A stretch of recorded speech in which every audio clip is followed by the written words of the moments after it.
The One Piece live action. The Wano anime. Could it be that everything I thought about One Piece was... I love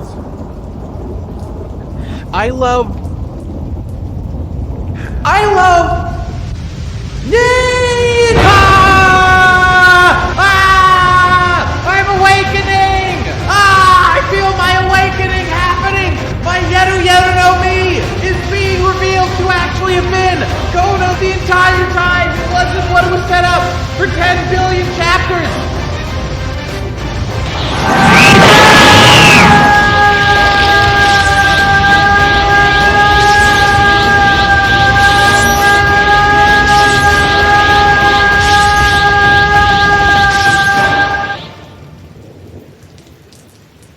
Through extreme amounts of pressure, a man can be forged into something greater. His hockey can become much stronger.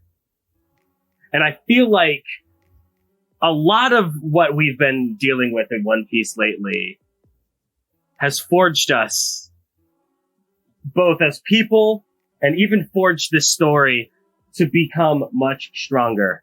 Our observation hockey is through the roof because, brother, we are dodging bullets out here. Yeah. Whew.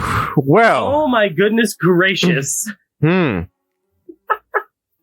I was so afraid last week. Yeah, I was afraid too. I was terrified. Because anything could have happened. And I feel like this is probably the best case scenario.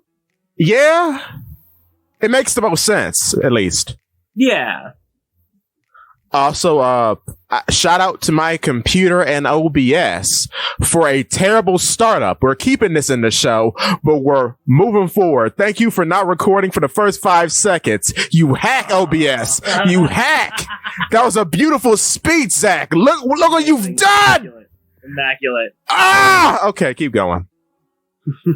That's the wonders of the machine. Jeez. So, do we want to get right into the chapter, or do we want to talk a little bit about other things that have been going on recently? Because, buddy, it's been a week. It's been a week. The game industry is a fraud. It's a bit of a fraud. It's fine. Cocoon beat Pizza Tower. I am utterly flabbergasted that Pizza Tower did not take the win. Who is Cocoon? Yeah, has anyone heard of Cocoon? I've seen it once on Drawfee's Let's Play channel. I had never heard of Cocoon. I was watching this with a bunch of my buddies, right? Yeah. A bunch of my buddies who all adore Pizza Tower. And they'd be like, they'd never heard of Cocoon. And then I'm going to be real. I have not played Pizza Tower. I'd never heard of Cocoon. I was pulling for my game Dredge. Dredge is such a wonderful game. Nice. Funny little eldritch fishing game. Such a wonderful, humble, homey, terrifying, comfortable experience. Yeah. Oh, I remember. I know what you're talking about. Yeah, I've seen it. Yeah. Great game. I was pulling for that. Because I'm incredibly biased. I'm the fishing minigame guy among my friend group. So no, understandable. You tell me that I have a whole game that's like that? Let's go. So I wanted Dredge to win, and then I saw Pizza Tower. I was like, oh man, Pizza Tower is going to take it. But you know what? Pizza Tower deserves it. All my homies want WarioWare. Or not WarioWare, but Wario Land. Wario Land again. And Pizza Tower is a great representation of the indie games industry's ability to revive dead genres that are beloved that people miss, right? Yes. Like Metroidvania, dead genre. Every other indie game that's popular is a Metroidvania. Mm-hmm. Much to my delight. Yes. And so now we have Pizza Tower coming. I was like, oh man, this is a perfect representation. What a great time for Pizza Tower. It's going to win a Game of the Year award. That's going to be crazy.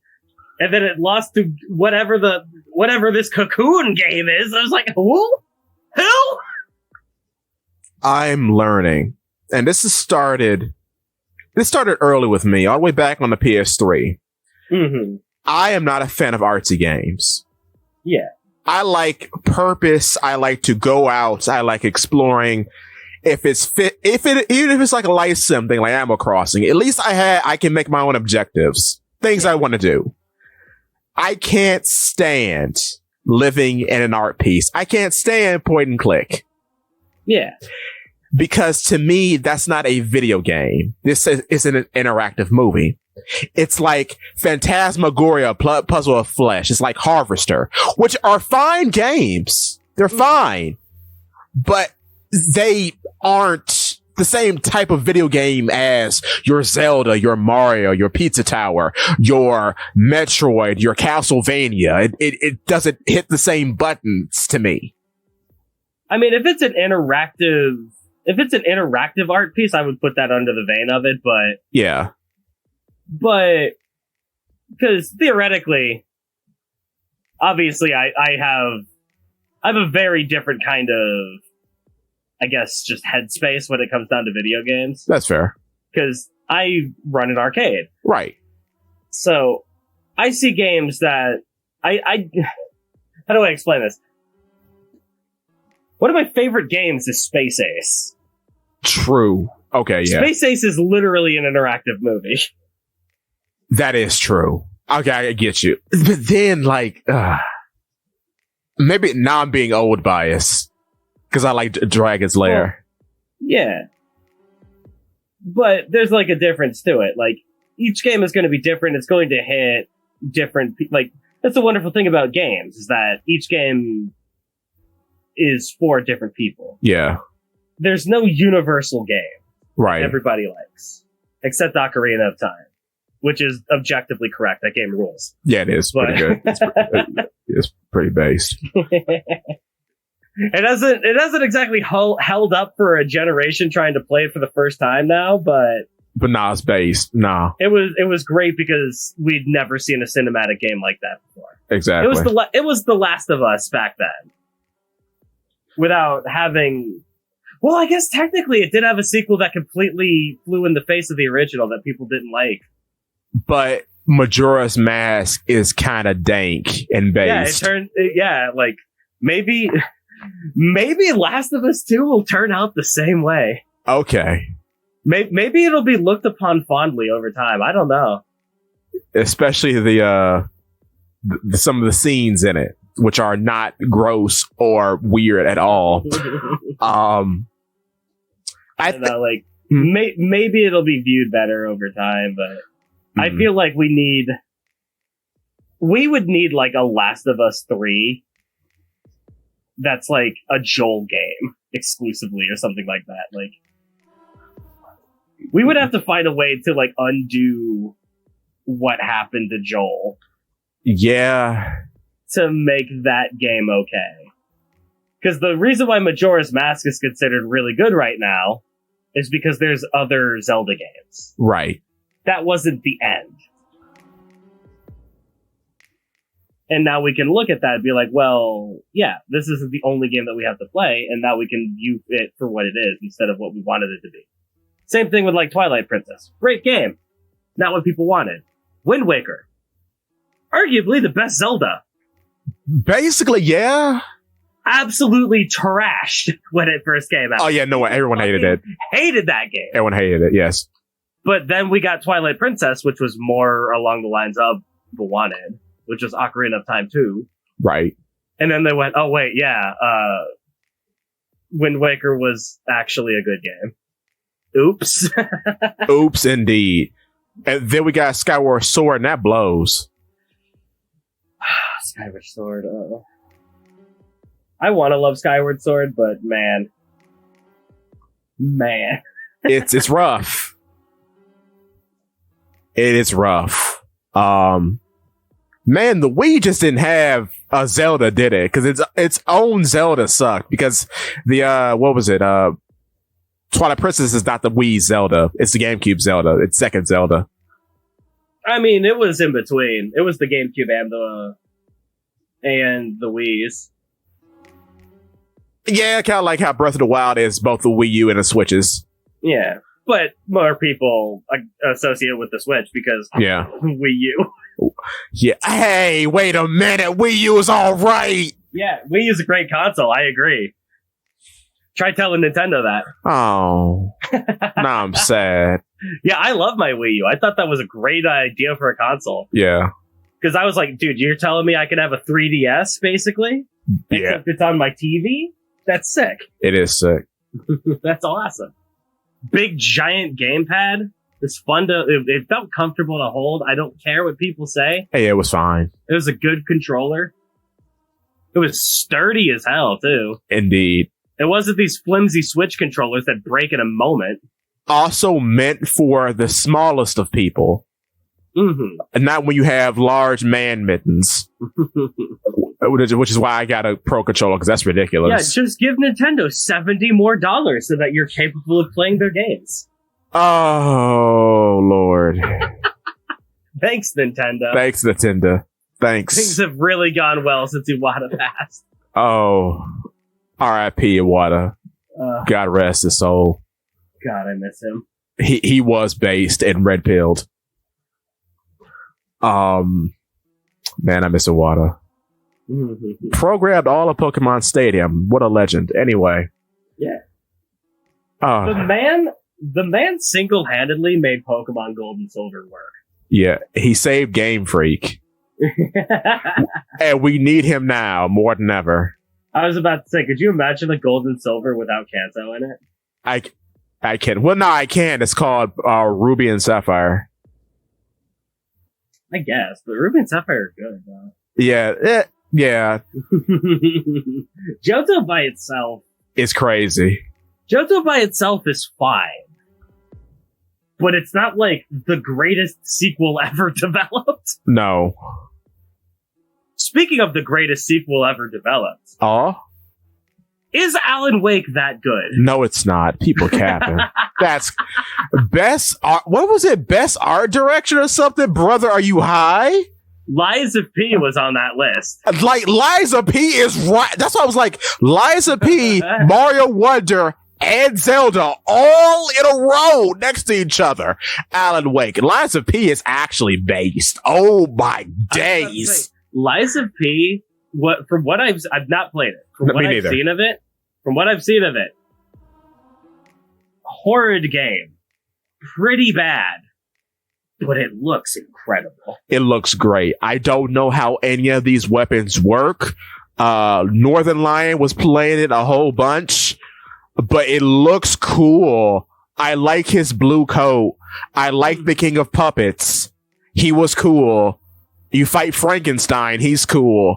Yeah, this game looks amazing. Yes.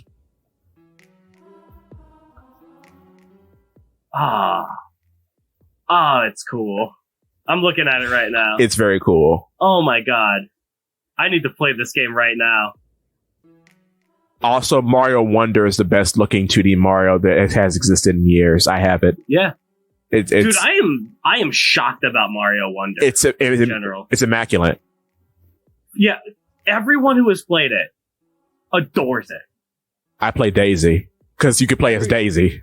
Yeah, everyone who's played it is like, oh my god, this is like the best 2D Mario ever. Easily.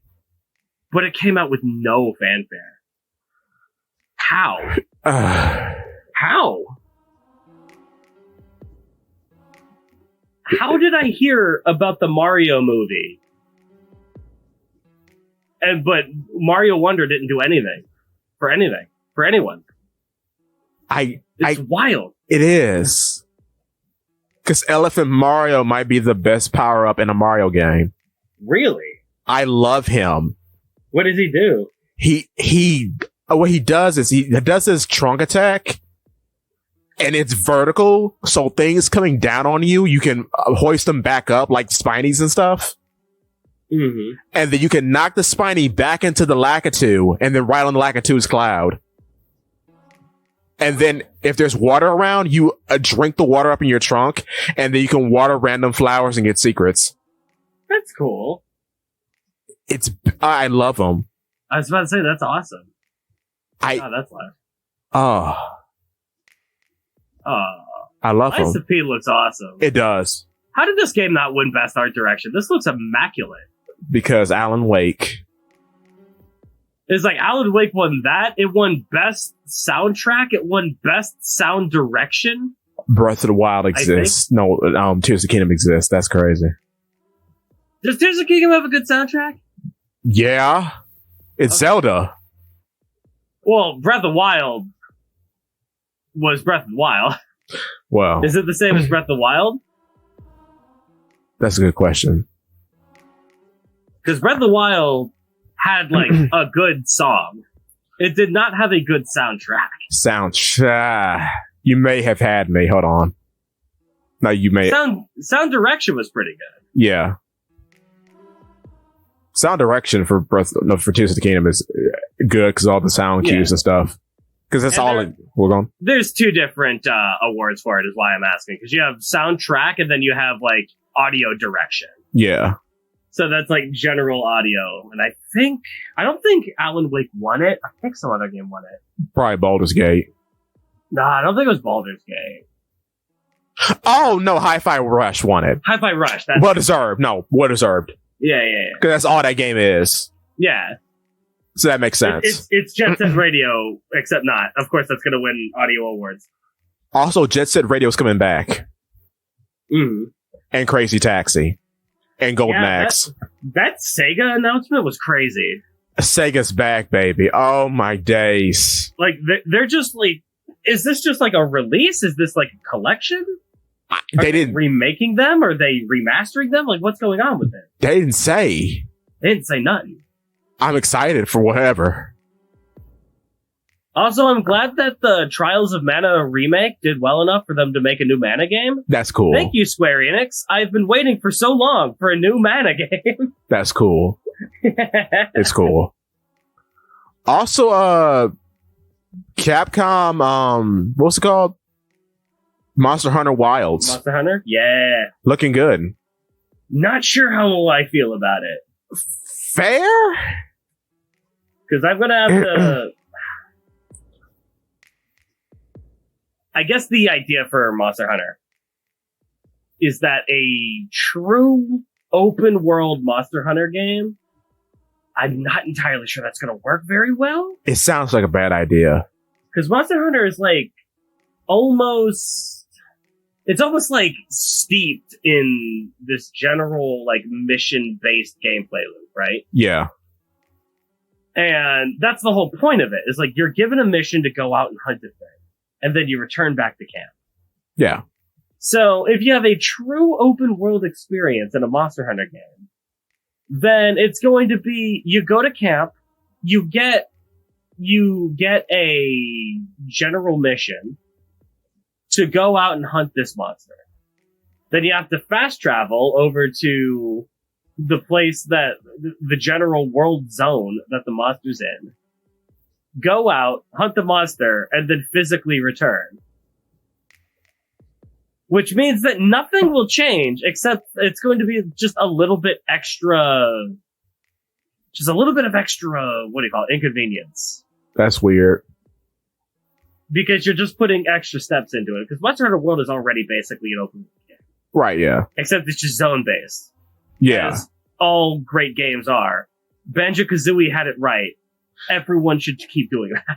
Yeah, Banjo-Kazooie did a lot of things right. And that is why I hope we return to the PLA style for Pokemon, because that... Oh, I'm scared. It was peak? It was peak. Like, I've never shiny hunted before. In my, like, almost 30 years of playing this franchise, I've never shiny hunted. I shiny hunted in PLA because it was easy. They gave you a sound cue. It was fun. It was good. Yeah.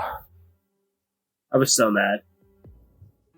Because my brother got a shiny Vespiquen and I was so jealous. Oh, yeah, baby. So Ooh. I went and shiny hunted a Combi and I got a male one. I was like, no! Oh, that's the struggle. Oh, no. Go on. No, PLA pretty good. Yeah, I left it. PLA. And they fixed the battle system, which is something they just don't do. Yeah. Because it makes the game playable, but hey, whatever.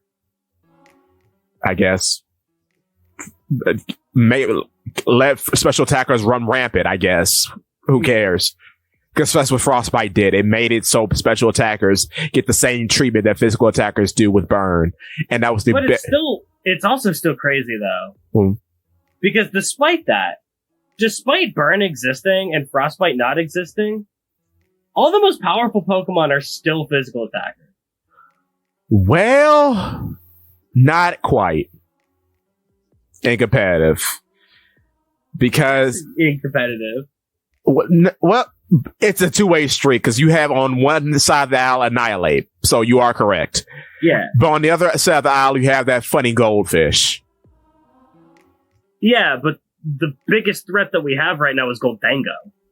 Goldang. He's special. Is he? Yes. Oh. Yeah, he's special. Make It Rain is like a very powerful special... Is that special move? Yes. Special steel attack. Never mind. Special steel attack. And that's... We should have Frostbite. And that's the weird part, because the physical attackers, they do get out the game. The Game Freak does not Game Freak. Smogon cannot deal with them. Because like things like Annihilate are gone. Like almost immediately. Other problems like... which...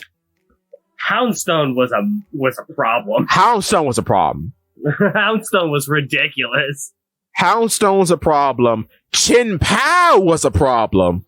Yeah, Chen Pao was crazy. Well, Chen Pao is not a problem.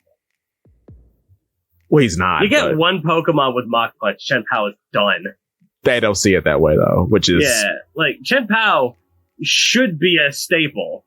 Yeah. Like, because it's an Ice Dark Pokemon. Come on, let him have his day. Let Ice exist. No, they can't. Which is just fine for me, because Flying type Gargonicle, I win every game. So I stopped caring. Yeah. And Gargonicle, talk about the one golem in this franchise worth anything. A big pile of salt. I love it. Yeah, I had Gargonicle. He's awesome. Oh, MVP of the year, baby. Oh my goodness. And he's MVPs of the year, though. We're getting very off track. Oh, true, right. Baldur's Gate, I'm going to play. I don't believe it beat Tears of the Kingdom. I can't. I simply cannot. I struggle with Baldur's Gate. I could talk about my entire resume. I could talk about like all of my experience, right? Right. Over 15,000 hours playing D&D over the last... When was 2011? 12 years? Yeah. I've played a crazy amount of Dungeons and Dragons. I've played mostly Pathfinder, but a lot of 5th edition. I'm very, very well versed in the actual system itself. And I believe Plague of Gripes kind of put it best when he was talking about like what the kind of problem is with games like this. Yeah. When you are playing D&D, well, when you're playing a D&D video game, you get to a point where you have to open a chest, right?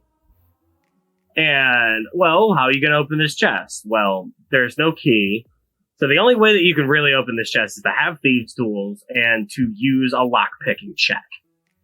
Right. And then you go and you lock-pick and you roll a dice to see if it succeeds and if it fails. In a video game, there is no value in failing. In D&D, the value is found in the failure. Right.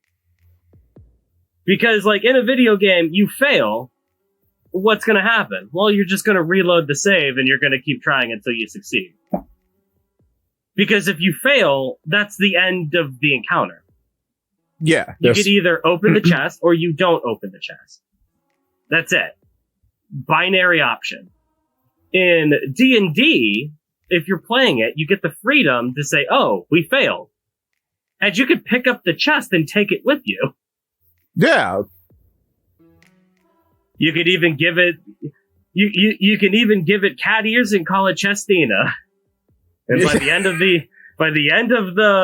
the campaign, it could fall onto the final boss, killing him, and the chest opens to reveal that it was a real girl all along. Was the way that he explained it. But you could do that in D&D. Yeah. And that's like the beauty and the wonder of Dungeons and Dragons. It's like being able to find the value in the failure. Failing is fun. Because that's what stories are. In a video game, it's not there. No. There's no value in failing because that's just the end of the encounter. Because you can't program for everything that a player can do. Right. We just don't have the technology and the foresight for that. So you can't really have that, and that's what I come to D&D for. To experience the story like unfolding in front of me, to be able to have the freedom to say, hey, I want to try to do this thing, and then do the thing. And then see what happens, whether I succeed or whether I fail.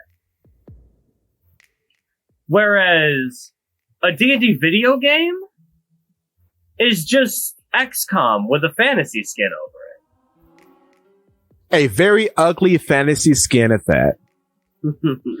Because Baldur's Gate is developed in the West, and I am quickly discovering that people do not have the same sensibilities in 3D modeling as I, and will make the most horrendous character models imaginable.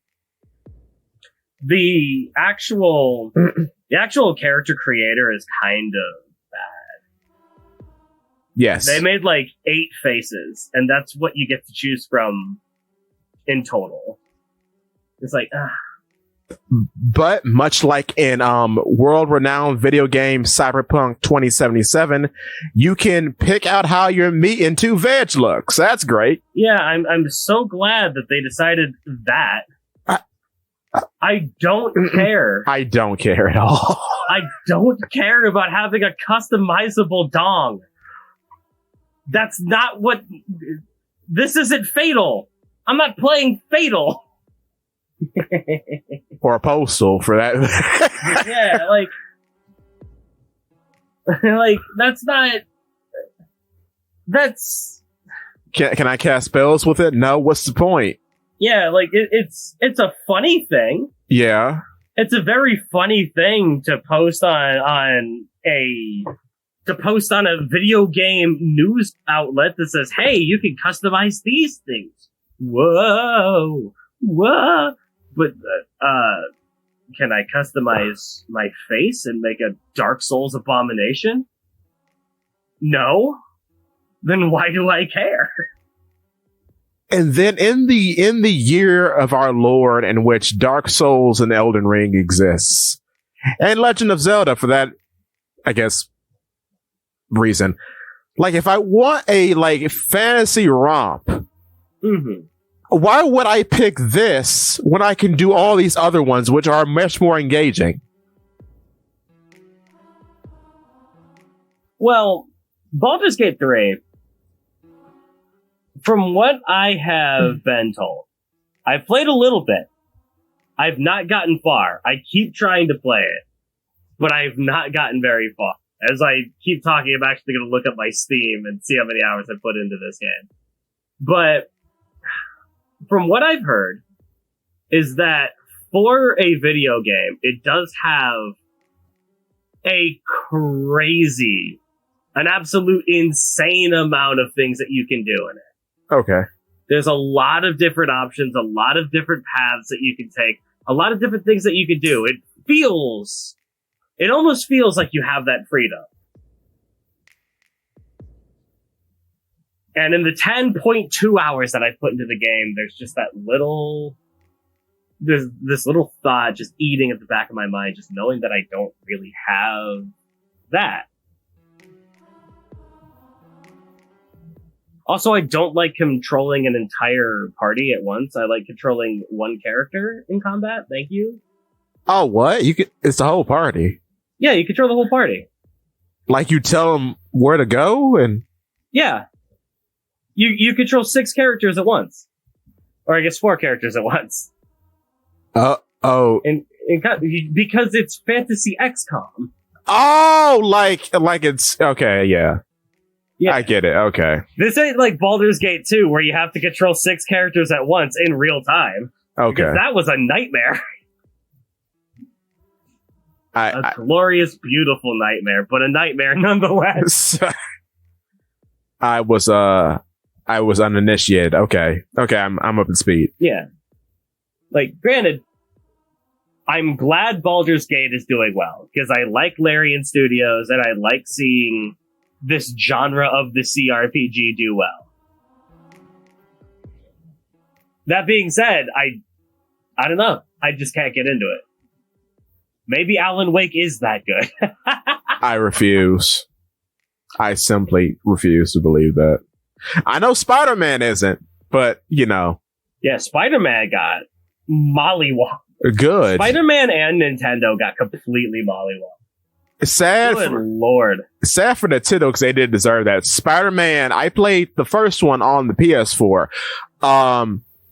I have opinions about Spider-Man that may not be good for this program here. So, I will say this. I am shocked that Insomniac has fallen this far. It's kind of crazy. Thinking back to 1996 with Spyro the Dragon. And then, but I should have seen the writing on the wall when they didn't have the rights to that anymore.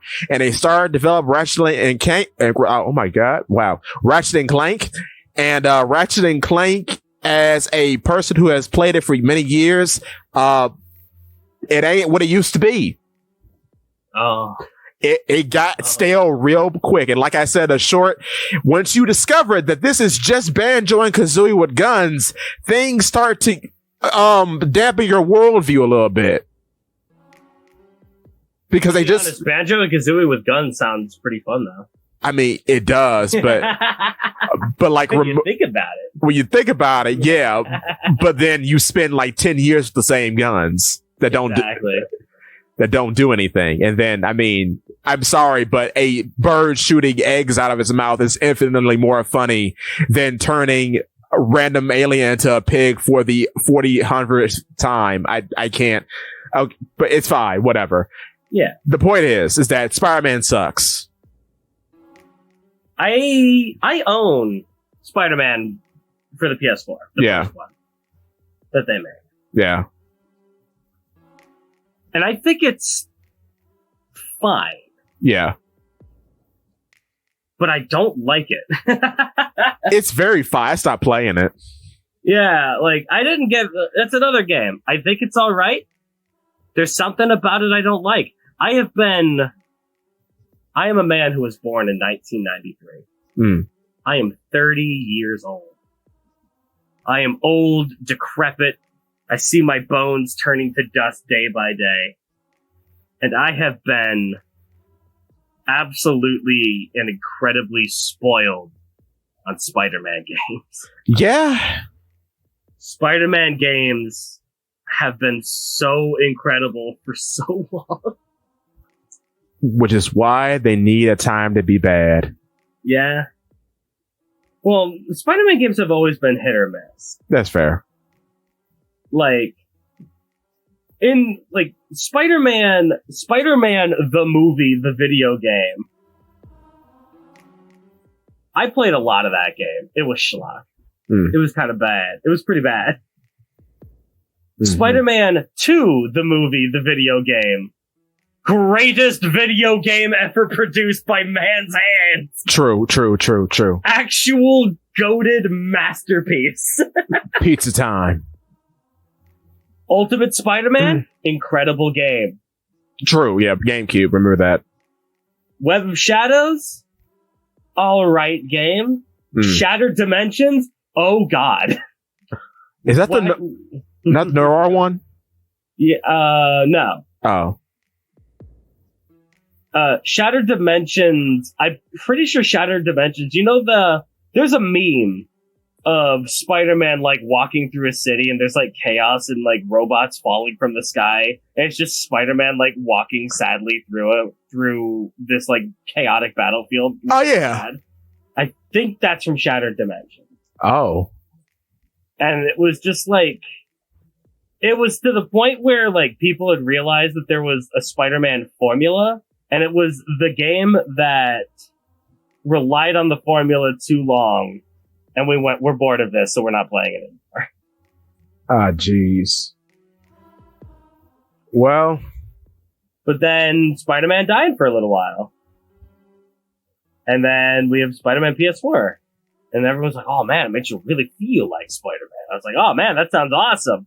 I saw the web swinging, it looked really cool. I get in there, I was like, maybe this will make me feel like I'm playing Spider-Man 2 again. Whoa. Maybe this could even...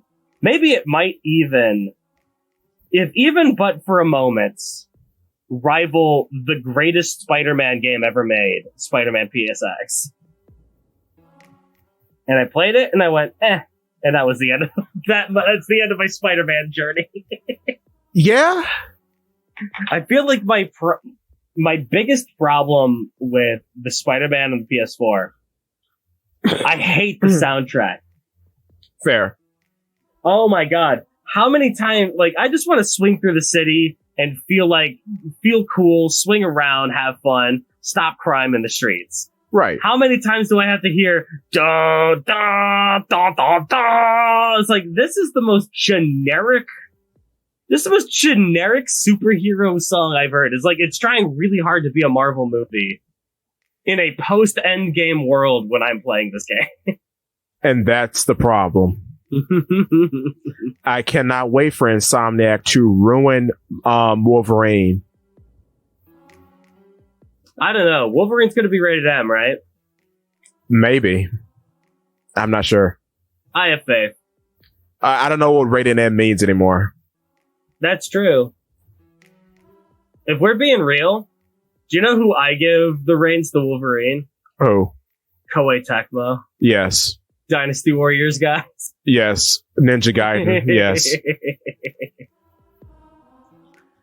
Just let them go completely nuts. Turn Wolverine into like a Mushu game. Except everyone just dies in gory, chaotic fashions. Make him the heaviest ninja. Mm-hmm. Because that'd be cool, like, you could just burst through. If it's like a Muso game mixed with a bit of Ninja Gaiden, if you could just fall through people's roofs, like if you were in like Tokyo or something. Honestly, yeah, Team Ninja would also make a great Wolverine game. Oh my god. Oh yeah, oh right, Team Ninja's a subsidiary, right? They're Team right? Okay, no. Koei Tecmo is the big company. Yes, yeah. Right. Okay. Yeah, but yeah, I'm thinking like W Force, but oh, fair. Yeah, Team Ninja is actually a better idea for that. Oh, good then. Yeah, because I like the idea of you just being like a huge dude. Or just mowing down people. Yes, not in New York though. People attack you, and you people attack you. Doesn't matter. You regenerate. Like nothing will make you feel more powerful than a Muso game. Exactly. Because you hit one button and it murders 300 people, and you see them just explode and fly away from you in hilarious fashion. Which is amazing. It's so based. And then you power up by saying "bub" really hard. Mm-hmm. That's a good video game, which we won't get, but that's okay. Yeah. I'm sure it'll be fine. It'll be fine. Speaking of the worst case scenario, what is up with the Suicide Squad game? Oh no, that's a garbage, hot trash. Things have leaked out about it. Despite them ruining Harley Quinn, the city is empty all the time. Yikes. All the time. There are no cars on the streets. It is empty all the time. You go to one roof, there are 3 guys. Go to another roof, there are another 3 guys. Oh. Captain Boomerang does not use boomerangs. He uses Grand Theft Auto got this right in 2002, dude. Also, Grand Theft Auto, I've been hearing some things. About the thought, though? We're going down swinging. It is an emperor wearing no clothes, apparently. It being set in Miami just gives me Dead Island vibes. Yeah. But I see Big Lake in the middle of it. It better have a fishing game. It better have fishing. Zakk, are we in 2003? Yes. That was the right answer. You touched my heart. Oh, We are. Dude, we're on Xbox right now. Get in the lobby. Oh, snap. Halo. Yes, sir! It's 2000. Wake up. It's 2003. Oh, thank God. It was all a bad dream. Time to play San Andreas, baby. Oh, Big Smoke, I missed you, baby. Oh, yes. Oh, man. Oh, I miss it. Go on. Remember good video games. I miss Big Smoke. I miss my Uncle Big Smoke. I miss Big Smoke. Oh, I never grew up with. I didn't grow up with. What do you call it? Grand Theft Auto. Yeah. I wasn't allowed to have such polluting influences in my life. That's fair. But I do appreciate Grand Theft Auto. Brother, we have Bully. That don't make sense. Where have we gone?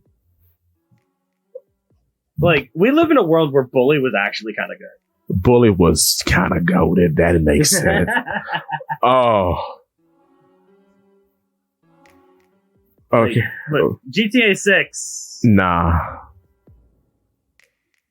As of right now, there's not much.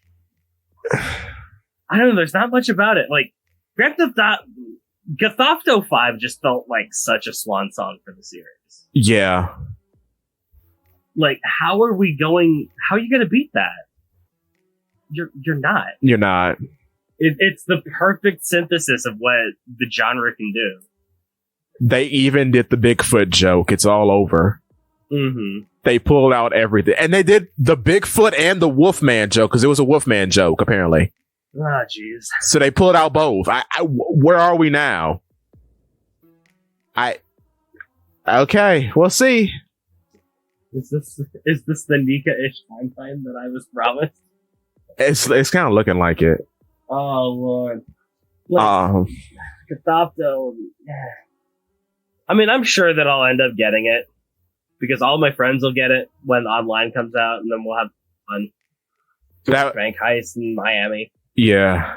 That'll be fun. Do some Miami Vice stuff. Run through a city with a tank. Why not? If you can do that. If the climate allows. True. Because of course you can purchase the tank for microtransactions. I'm so excited for microtransactions. Oh, don't worry. It's all going to be included on the season pass, or not the season pass, the battle pass. Because every game has to have one of those now. I mean, a game like Grand Theft Auto definitely.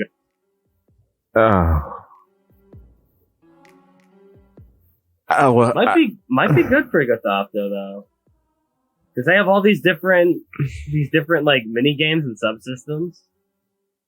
You're not going to have people play tennis unless it's part of the battle pass, and then you have a big Grand Theft Auto tennis community kind of build up, right? Can I just wrestle gators in the swamp? I hope so. That'd be cool. I just want to put on a big trucker hat and then get in that weird boat with the fan on the back and go gator hunting. Yes, I want them to put Monster Hunter in the Grand Theft Auto. That'd be fun. Yes. And then I want to then go cook the gator. But I'm speaking like this. Go on.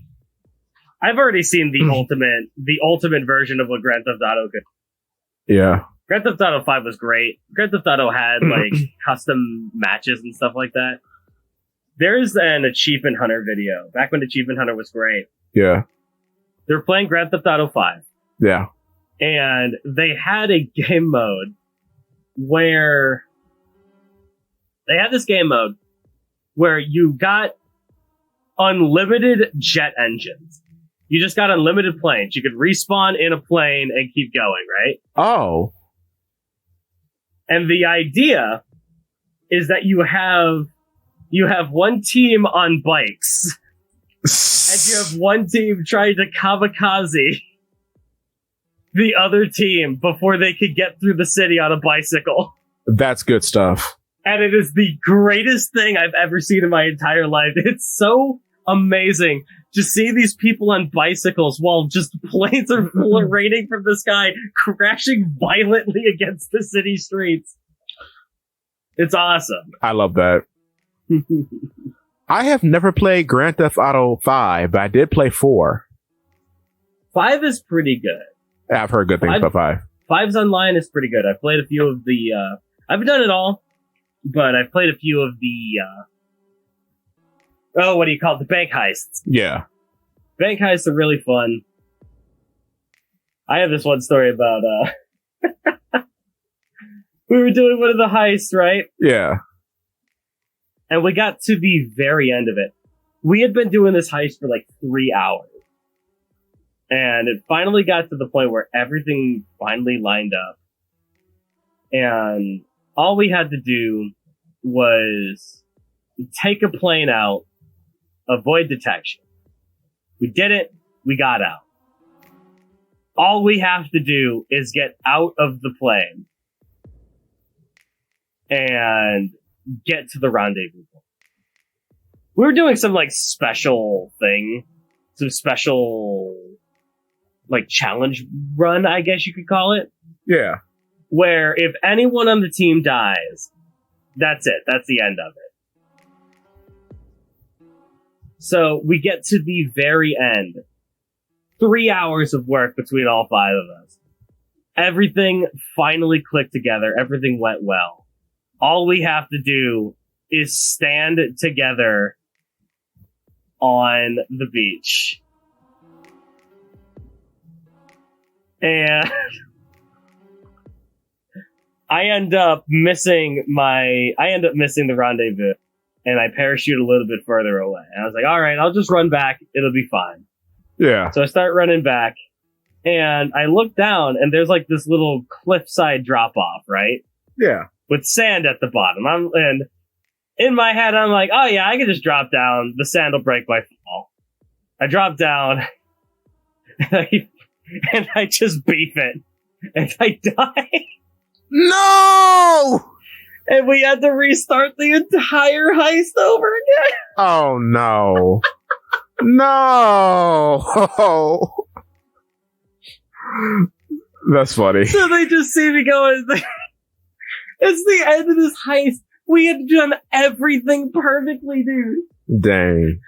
And my brother just like sees me in the horizon leap off a cliff to my death, and he's just screaming, no! There goes my hero. Watch him as he goes. He still talks about that sometimes. That's good. He still hasn't forgiven me. Oh no! I don't think we ever beat that heist. Oh. But, like, that's what Grand Theft Auto is, right? Yeah. So,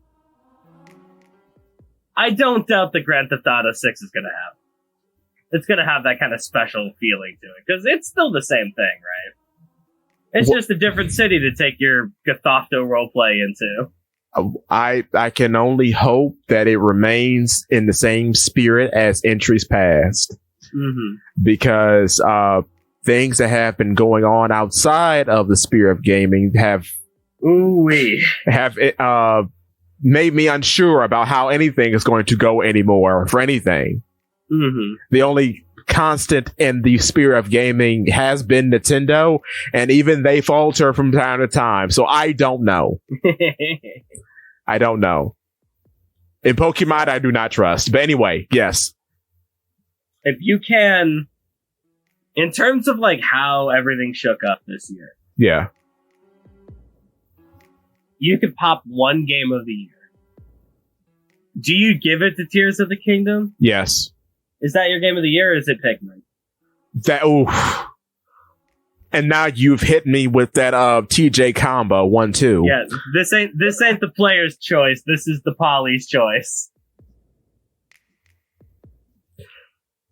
Now you're hitting me as a man that I am currently, or are you hitting the small child within me from 2001? I'm hitting the person who wants to know what the game of the year is this year. It's Tears of the Kingdom. Is reflecting on the best gaming experience they had. It's Tears of the Kingdom. We take that. Because Pikmin, I will say this, the best the series has ever been and gives me great enthusiasm and hope for the future. Mm-hmm. Like, it will get other people into Pikmin, and that's great. Yeah. The franchise is not dead because it was unsure for about a decade. Yeah. Just like Metroid. Just like Metroid, because 3 was not it.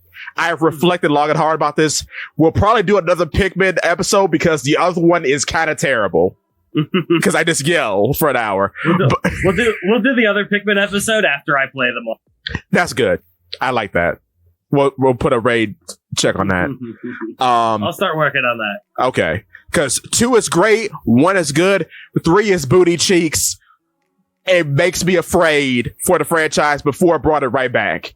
And then 4 is the best. 4 is the best. 4 is the absolute best. But as a video game, as a product, it's Zelda. No, it's Zelda. Because okay. It's not your Majora's Mask situation. Is way better than that. Yeah.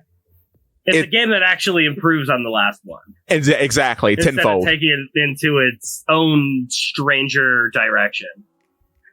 Both, actually. Yeah. And it's so weird. Like, we don't get direct sequels to Zelda games. We just don't get those. Not really, no.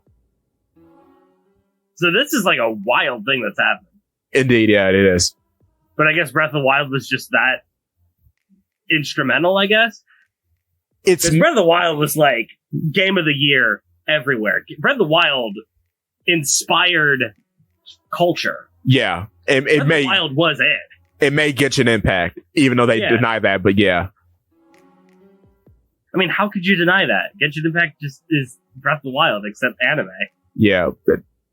Apparently the devs cry when they were being compared to Breath of the Wild. Why would you cry if you're being compared to one of the best video games ever made? I have no idea. I've heard good things about Genshin Impact. I have nothing bad to say. I have plenty bad to say. Oh. I put 60 hours into it. It's got a good map. I like the general feeling of exploring in that game. The character design aesthetic I don't like, and the gacha mechanics are poopy. Yeah, gacha's bad. Yeah, gacha is bad. That's what you gotta say against it. Having to log in every day to do dailies is poopy and bad, and no one likes that. I know I don't. Like, the video game aspects of it are good. The live service aspects of it are awful. Yeah. It's a game that exists in limbo. It is both great and bad.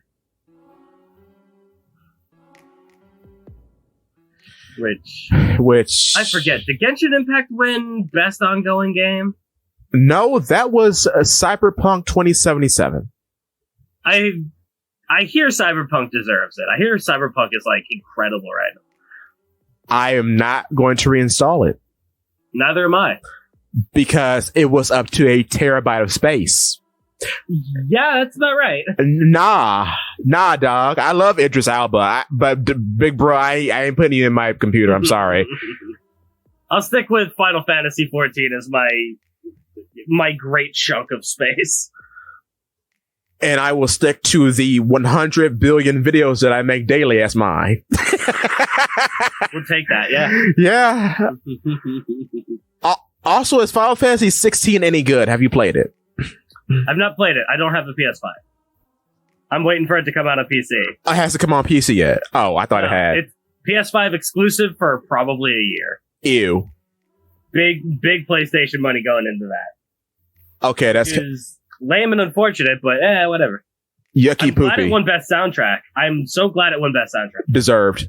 You do not vote against my boy Yasuhiro Soken. You do not vote against my son. Preposterous. My man beat cancer to make this soundtrack. Based. So, speaking about sounds, let's talk about a funny boy whose heart sounds like a drum. Yeah, we should probably talk about One Piece at some point on this One Piece podcast, huh? Yeah, we should. So a few things before like we get into it. I love the cover of Jump. Luffy's looking cool. I like that this cover's so good. It's so base, bro. Look at him. This cover's really good. He's got Goofy on the arm of his coat. And I'm so glad that Oda spelled it right. Unlike his ability to spell cooking. Yeah, that was crazy. That was wild. Cocking. What does that say on his shirt? Goofy small something. Sail whale? What? I don't get it. Anyway, I don't know. Nami's coat is also good. I like it. Yeah, Slope. Chomper. Chopper doesn't look any different. Nor does he really. Funny coat on. Nor does he need to. He's a reindeer. Right, that's what I'm saying, dog. What? And then the color spread. Color spread. Oh, look, my wife. So blessed. My wife is there. Look, my daughter. She is also there. York. I love Atlas. I love York. You're so evil, baby girl. Kill also, them. Lilith is not escaping the Nami face allegation. Oh no, she's going to jail for him. Oh my goodness gracious. That's a little wild. I thought her eye was a different color. She's just Nami. I can't. Mm-hmm. Wow. Also pink and purple for the outfit. A little wild. Yeah. Also, she is a little healthier than Nami, which is interesting, Oda. She's not. I wonder why that is. That's wow. I would expect that from York, not Lilith. That's interesting. Okay. I still don't like Edison. I think he's cool. He's fine. I just don't like him. He's fine. And the villain is in the center, so that's cool. I like Edison. I like Pythagoras. I like Edison's dumb plug head. It reminds me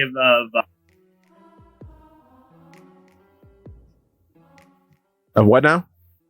I like Edison's dumb plug head. It reminds me of Elekid from Pokemon. True. Okay, you're making me like him. He's got a dumb plug head. You're making me like him. And then we have the dead guy on the far left, and then the evil one in the center. Yes, of course. Who does nothing wrong, apparently.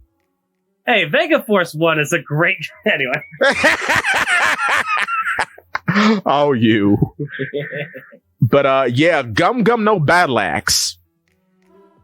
I'm so glad that Atlas is pink. I love Atlas's pink. It's so good. It's so blessed. She's so cute. Oh, my goodness. So, yeah, Gum Axe. Yes. So, I talked earlier about dodging a bullet. Yeah. This is what I'm talking about. Yeah. Because, good lord. This could have went left. This could have been catastrophic. Oh, yeah. This could have been awful. Could you imagine the implications? Could you imagine if Kuma, unlocked Nika and then just pushed the memories out of Luffy? Oh, no. This could have been the worst. Instead, we got Kuma seeing Luffy do a silly move and go, oh, this guy's got, an ability that grants him the freedom to do whatever he wants with his body. And I like that it's more of him being inspired rather than just being this is the guy. Yeah. It's less Destiny Pete and more oh, hey, that's interesting. Yeah, I'm inspired by this guy. Yeah. And it's nice to see Gum Axe again. Very cool. And then... So, I feel like the entire purpose of Luffy being here right now... Yeah. ...is so that we can have, a parallel. We got Leif Beeman in right now. Yeah. Because what we have going on right now is a story of a father and their child. Exactly. In between Kuma and Bonnie, this father, this child, they may not be related by blood, but man, it's like this beautiful bond between them that can't be shaken. And this whole time we've been like comparing Dragon to another character that has a child. Right. And I think this is supposed to be like, oh, Dragon is also fatherhood. Which I guess? Yeah. Yeah. He's just interested in raising everyone but Luffy. A child is their parents' weak spot. Which, I get what he's saying, but shut up, Dragon. Like,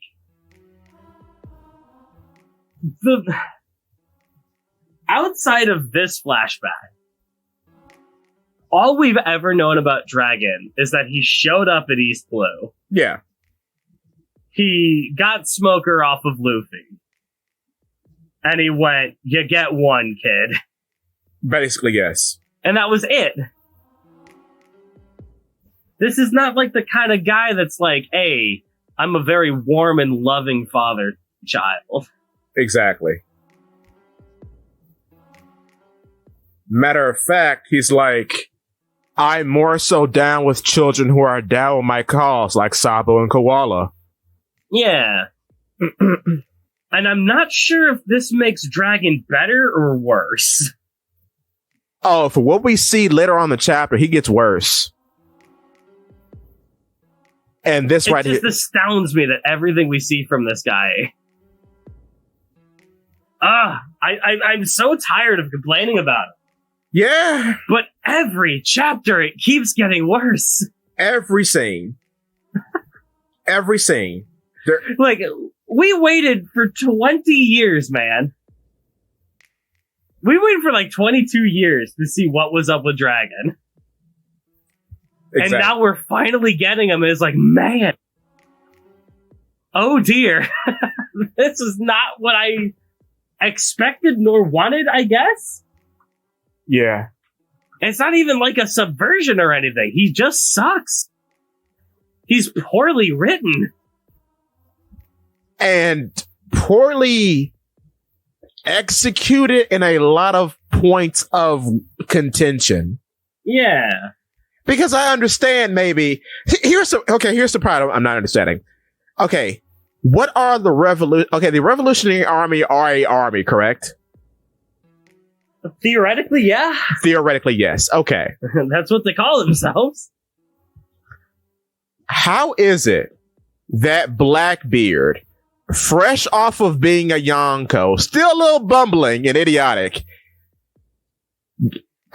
somehow through his other large cohort, found this secret island, and then just rolled out of bed, rolled onto a ship, and scared off the entire organization that is a Revolutionary Army? Yeah. How does one do that? I guess he's a Yonko, I get that, but like, he ain't Whitebeard, he ain't Big Mom. Yeah. Most of the time, he's just pulling up and ransacking dudes unawares. He's just going a wild hog. Basically, he's like, I found out you were here. I have cherry pie all over myself. Let's fight. Mm-hmm. That's what we did to Law. Law lost, but of course Law lost.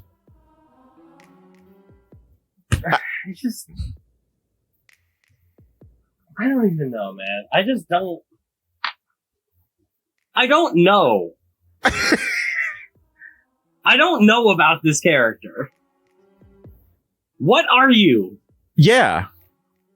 I don't even care who you, like, we know who you are. What are you? Are you a leader? Are you a schemer? Are you charismatic? Are you not?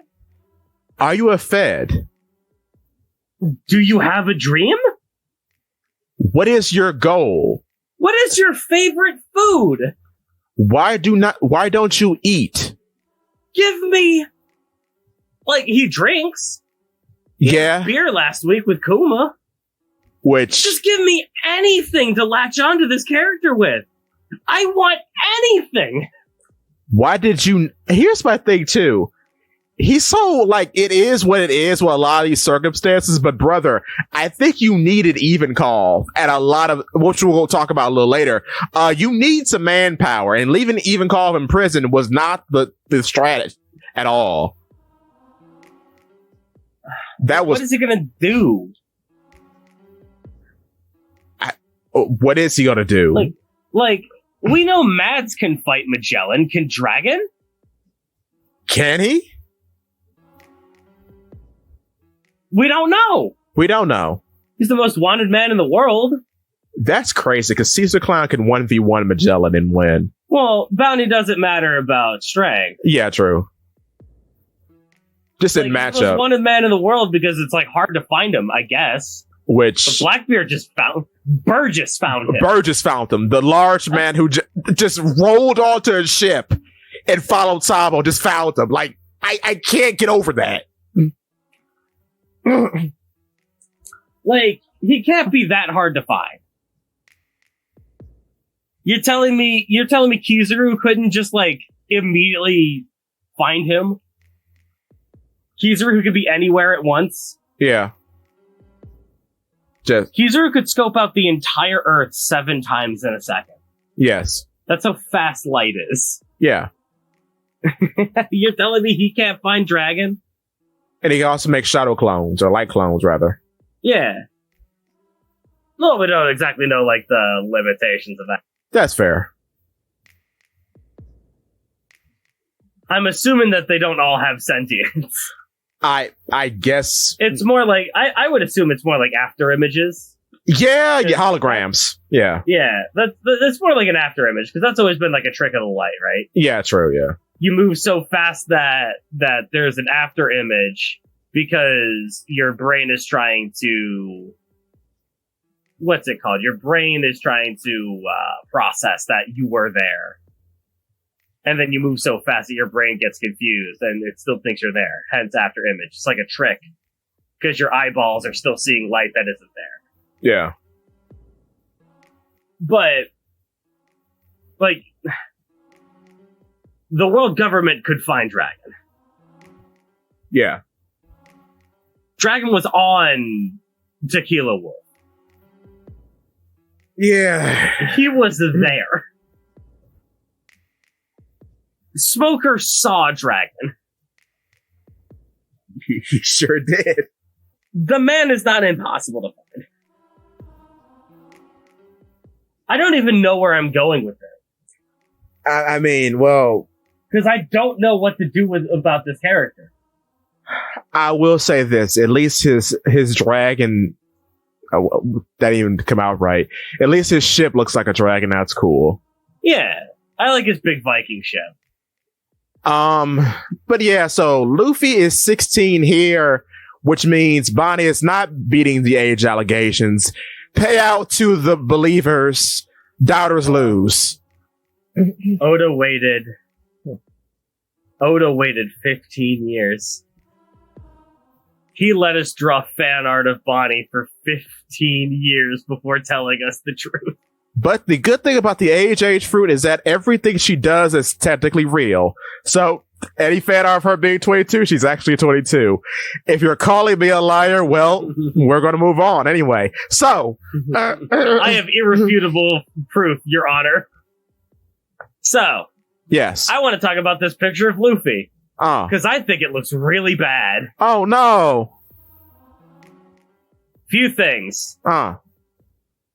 He's too wide. Yeah. Luffy is a stick at the start of the manga. Yeah. Obviously, this is the new, I guess, buff piece. It's the new art style. Yeah. It's the new art style. This is what Oda wants to draw. Whatever. I would have liked for Oda to try to draw Luffy in the old style for the 2 panels that he's here. because that would have felt pretty cool. But I take umbrage with one major thing. What's that? Why is the hat not on his head? Oh. For the love of God, Oda. No, never. Never again. Never again. You drew him twice. Put the hat on his head. And he wore the hat all the time, too. It was always on his head. Up until the time skip. But he's doing a cool move, Zakk, so it's not going to be on his head. The hat was on his head when he did this cool move against Arlong. Oh. Well, no, technically, no. No, it wasn't. Did it fall off? It was on Nami's head. Oh, that's right. You're right. Understandable. I'm a fraud. I'm a fool. You know what? I'm not a... I've never read One Piece. I gotta... I've only watched film Red. Oh, Lord, don't do this. It started reading in Wano. I've never actually heard One Piece. No. But okay, so yeah. I would have liked to see the hat on top of his head. It would have been nice. I would have liked for his neck to be skinnier.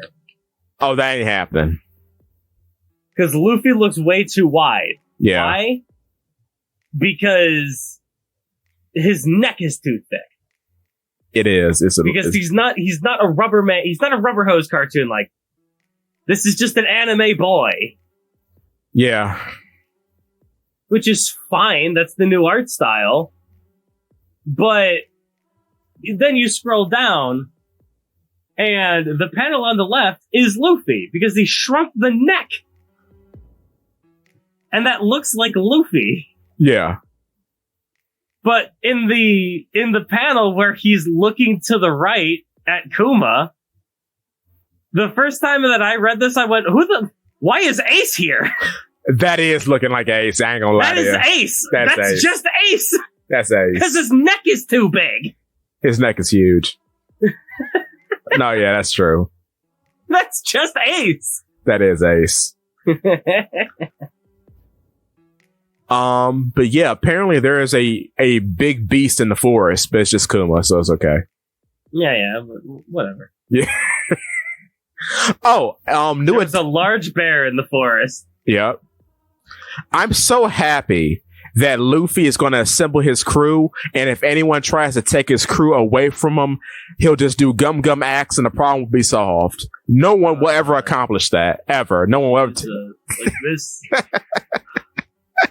This is some real sloppy writing. That is funny, though. This feels very sloppy. It's so funny. I can't. It's not meant to be funny. I know it's not. We've had such a distinct lack of our straw hats Oh, in Lord.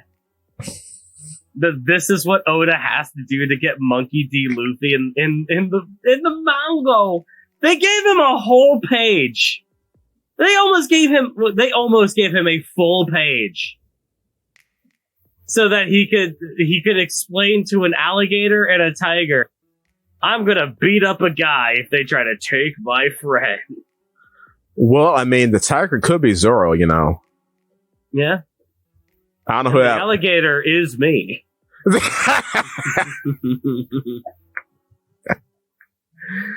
But I just find it funny that he's explaining this to the man who will eventually do it. I find that hilarious, but that's probably not the intent. What, that he's explaining this to Kuma? Yeah, that he's talking about it. Kuma's over here like... yeah, because Kuma is the guy who took all of his friends away. Yeah. I never even put that together, honestly. That's hilarious. I suddenly understand the joke. You know what? This is pretty good. Good job, Oda. One thing I did notice, which we're going to talk about later, the amount of members that he wants does not come up again. Yeah, kind of funny that he didn't say 10 will do. Huh. Well, I guess we'll find... bet there's still some tough opponents around here. I'll whoop them all. I'm sure you will, young Luffy. So there's one major reason why this chapter. Well, you hate it? Why I really like this chapter. Oh, wait, you like it? Okay. For the first time in 1,101 chapters, yes, we see pirates attacking a merchant vessel. Yeah. Yeah? No, that's not true. We saw Alvida doing that. Yeah, okay, fair, true. We saw Alvida doing that. Chapter 1. So for the first time in 1,100 chapters, yeah, we see pirates doing piratey things. And Kuma, I like that Kuma shows up and goes, "Hey, I'm going to protect these guys." Doing a That's warlord his job. thing. Crazy. And he added the cross to his Jolly Roger, so that's cool. Yeah. The cross is on the back of the Bible, yeah. See, the cross is in the back of the Bible. I wonder if there is any connotation to the cross also being like, I guess, a sniper scope. Well, they're probably. I have an idea. You probably won't like it. Because there's two things about that. A, sniper scope. Yeah. That is what the inside of the pacifist's eyes look like when they're locking onto things. Yeah. Also, world government symbol. 4 directions. Yeah. Kind of similar. And then I guess you could also say it like he always knows where he's sending things, so he locks on to a location. Yeah. Before he paw pads the guy away. But yeah. His Jolly Roger is truly blessed. It's the best one. It's so good. That's what we like to see. It really is. It fills me with joy. I'm so glad it's back this chapter. Yeah, it's Kuma's good. I like Kuma. I like Kuma. I like that he's right. One. I still think it's a little bit overblown. They put the rain on. It's a little bit on the nose. But I like Kuma. Yeah. And the fact that Bonnie gets to see the letters, finally. Oh, right, because she's actually looking. She's looking at the memories. She got to see him write the letters that were all destroyed. I didn't even think of it like that. That's so precious. Oh, that's a short, bruh. I forgot about that. That's wow, true. And she also sees that her drawing actually made on this shit. That's crazy. Yeah, right. Oh, that's so good. Bonnie's a good character. I like Bonnie. Mm-hmm. But I'll tell you who I don't like. I don't like the cipher pole. These bumbling idiots. Alpha. More like Palfa. That's a bad joke. Like, the secret. This isn't Califa. No. Like, we now know that this isn't Califa working her way up the ranks. No. Yeah. This is just some random mook. Because Cypherpole has currently, Cypherpole 9 has currently been, undercover for 4 years at this point. Right, in Galley Law, right. Well, mostly in Galley Law, yeah. So yeah, this just is a character that happens to be in Cypherpole, happens to have a similar name, and happens like Califa. And she's one rank below 9, so technically she is in the highest rank known to, I guess, civilians, which is 8. Which makes sense, I guess, because who else is Saturn going to send? Yeah. I don't even, but then, the people of Dressrosa know who Cypherpole 0 is, so I don't know. Yeah, anyone knowing who Cypherpole H0 is crazy. I guess maybe that was an anime thing, because I'm watching Dressrosa. I mean, let's be honest. All of the kings and queens of the world got to see Cypher Pole Zero. Yeah. Rob Lucci made himself known to Vivi. And to the paper, because he fought that Ripper Man. To Big News Morgans.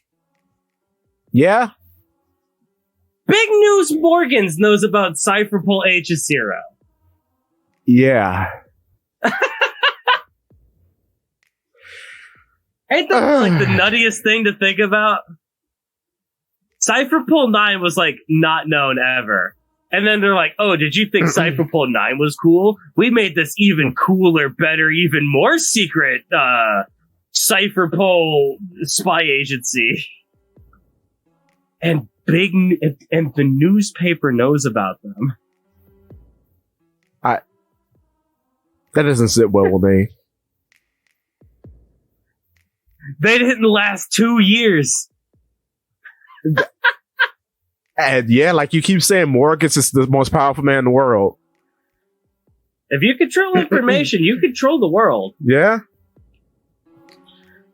Kind of interesting that the man who knows that there's a man sitting up on the throne is right next to Morgan's right now.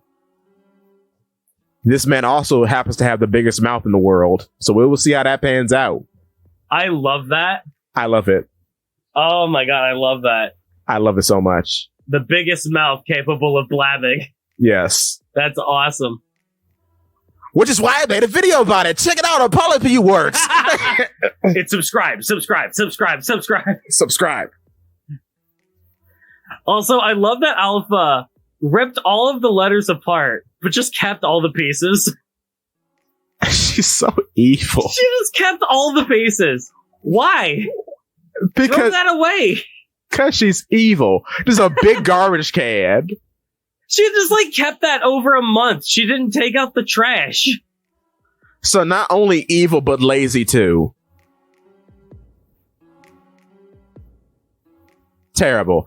Also, the Cypher Pole has now amounted to bullying a tiny baby. Funny. What? It's so terrible. Jeez. This government agency just likes to bully this child. Haha, your daddy doesn't love you. Nah. Like, because I mean, this doesn't help the control of Kuma. This isn't for anything. This is just her being extra. And I'm kind of off topic. I'm kind of upset. Oh, why? They had Bonnie's birthday. Yeah. 10th birthday. And they did pizza time again. Yeah. But it doesn't feel the same. Yeah, because her daddy isn't there, yeah. We already had the perfect pizza time. We didn't have to do it again. But it is her favorite food, Zakk. And I guess it is her birthday, and we wanted to show that. And her future crewmates are there. Hoorah. Gio, Potato, and Tots. I wonder where they're at. Yeah. I wonder where they're at. Z. So anyway, Jenga exists in the One Piece universe. We take that. Yeah, we take those. That's good. And I didn't even know that Saba was in this chapter. Yo. We're going to that. You want to go to that real quick? No. Let's keep talking about up top with Jenga. That's funny. Yeah, Jenga exists, and apparently Bonnie's real good at turning into her weird buccaneer body like form, whatever that is. Yeah. Her gorilla state, her gear fourth state, whatever.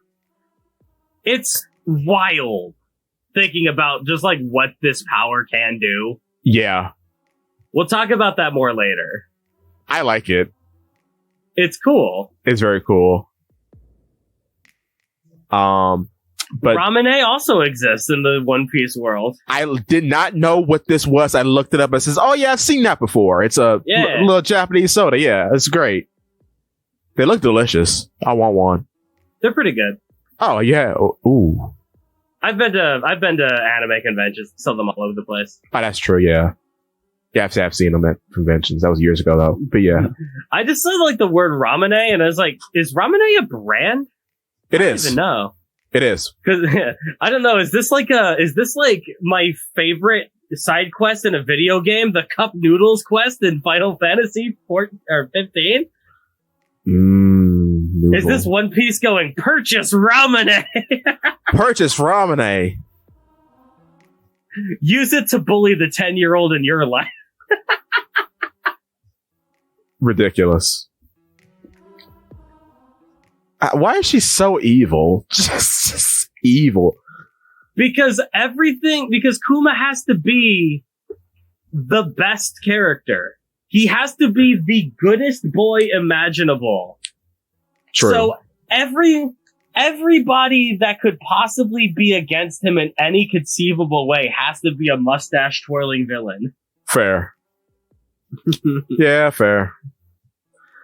But Egghead Island is coming along, and the villain known as Vegapunk has shaven down his head as his freakish experiment, also known as Stussy, is pondering the moral quandary that is her existence. I hope no other characters have these problems. I hope that a character who was cloned from someone genetically predisposed to be evil doesn't have this sort of question. I hope not. Well, you know what? Your hopes are well-founded. Because no one else will ask this question. No one will. No one will. I hope that a certain S-Shark never sees a sun tattoo in his life. Because the moment he does, oh boy. I hope little baby S Gecko never sees another person with horns, because that may trigger some bad memories. And then at what point do the memories go to? Exactly. Because Boa Hancock loving Luffy, it's like an intrinsic thing. Yeah. That's not based off of the fact that Boa loves Luffy. That's not drumming up the memories of their times together. That's just an intrinsic thing to her character. She would always be drawn to Luffy's personality. I think because of her being drawn to it, that's genetic, and then seeing as how S-Snake has the same ability, and she's basically put in the same situation with Luffy, yeah. S-Snake feels the same way. I don't think that is memory-based, right? Right, yeah, true. But what would happen for S-Gecko seeing an Oni? Yeah. Seeing Kaido? Because that is specifically memory-based. And very traumatic. Yeah. What happens if you give S Flamingo a mirror and he sees the flame on his back? Would that trigger some bad memories of being hoisted on a building over a pit of fire? Well, that's the beautiful thing about him. You don't have to trigger S Mingo. True. We already know he is genetically predisposed to be evil. Which is wild. Just like how Boa Hancock would always be drawn to Luffy's personality. I mean, Doflamingo would always be drawn to a life of crime. The thug life did indeed choose him. All he needs now is a flintlock pistol and he'll be set to go. A flintlock pistol and a father in Buggy. Yeah, I hope that's true. I need it. What if Buggy turns him around? Could you imagine? I would love it if Buggy could be the thing that reforms Doflamingo. Doflamingo can't do anything to Buggy. You can't cut him. That's why it's great. Parasite doesn't even work because Parasite needs to latch on, but it cuts. So yeah. Oh, you can't do anything to Buggy. Nothing. Buggy is invincible. So he sees Buggy as his deity and his father. I want this. Rocinante was wrong. Buggy is all you need. Like, I don't even know how Oda would do that. But it would be amazing. To make Buggy a good father. And then real Doflamingo shows up and S Mingo is not having any of it. Yeah. Could you imagine the fight? Oh my God. I would love that. Oh, I would want that so much. I will not. That might beat Bellamy as my favorite fight in the series. I will not let you harm a hair on Papa Clown. Papa Clown. His honks. See that you've taken the Joker persona too seriously. It's Doflamingo with a big red nose, baby. Yeah! Put on the clown makeup. Oh, I love it. Oh, and he dresses this little boy up in funny clown get-ups. Oh, there's your digital circus, baby. Well, it's not even he dresses his boy in funny clown get-ups. Well, no, because he would technically be part of the crew, right? Yeah, right, yeah. So he would be like Momoji and all that. Oh. So yeah, he could just be like a clown man. Oh, and he rides Richie around. Oh, that would be so blessed. Oh. Like, I want S. Mingo. Like I said, I've always wanted S. Mingo to be a soft boy. It'd be good. That's the best outcome. And I want that to be because of Buggy. I want Buggy to be a good dad. I want him to be a good dad. So instead of being a evil Spider-Man, he is his father's itsy bitsy spider, the goodest boy. Oh, that'd be wonderful. Could you imagine if they gave him like a purpose like Onigumo? Yo. String versus an actual spider? And he beats the crap out of him. Yo. Yo. That would be so sick. I love that. I love it. I love it. I want S Flamingo more than Doflamingo to join Crossskill. Yeah. I want one Seraphim on Buggy's crew. He deserves one. I want one. S Mingo is probably my favorite. Yes. But I don't know. S Croc would be funny. S Mihawk would be funny. S Gecko would probably not work over well. What even is... That's a good question. What are we going to do with S Gecko? Because I would rather see Gecko Moria actually get up. Because he's been on the back foot so hard. Get up. Mm-hmm. Please get up. Stop being an onion. Get up. I mean, he has. My man took the fight to Blackbeard. Yeah, that's what I like that though. My man accomplished a Garp-like feat. Yeah, which my man made it to Blackbeard, which is more than we can say about Dragon. Which is almost more than we can say about Garp. Yeah. My man did the same thing that Garp did. Garp had tremendous amounts of backup. Yes. A lot of help. And Blackbeard wasn't even on the island. No, Gecko Moria faced Blackbeard. Now, granted, the moment that he had to contend with any of the Titanic captain, over. Oh, yeah, it's all over. But still, but it's very impressive what he accomplished. The terror that he inflicted is interesting because he raided the island with a gaggle of zombies, which is already scary. Mm-hmm. But yeah, you know, you falter. Piranha got him out. Yeah. Which I love Piranha. Piranha should join Crossskill. Piranha's based. Like I said, I want Crossskill to be the haven for all of them. All the warlords. Yeah. Especially Jinbei. And even more importantly, Blackbeard. Take Jinbei, please.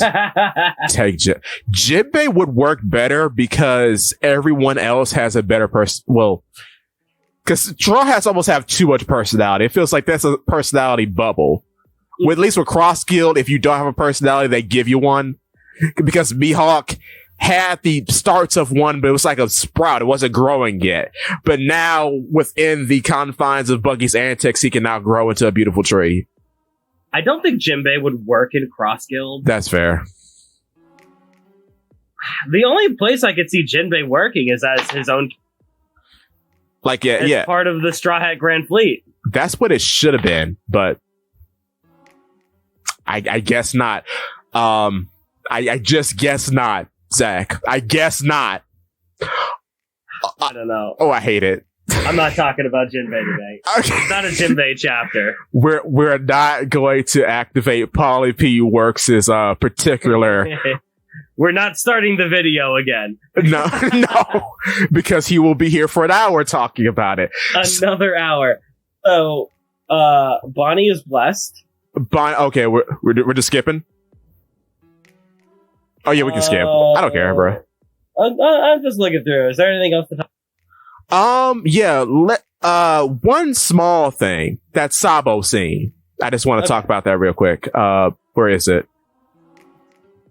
Where is the Sabo scene? Sabo. Yeah, it looks like all those other times the revolutionary forces were heroes. It's right after Bonnie cries on her 9th birthday. Yeah. Because Alpha's rule was Big Beanie.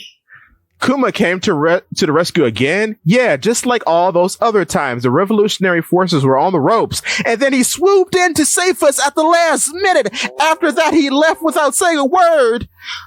Zakk. God. Zakk. This organization's clown shoes.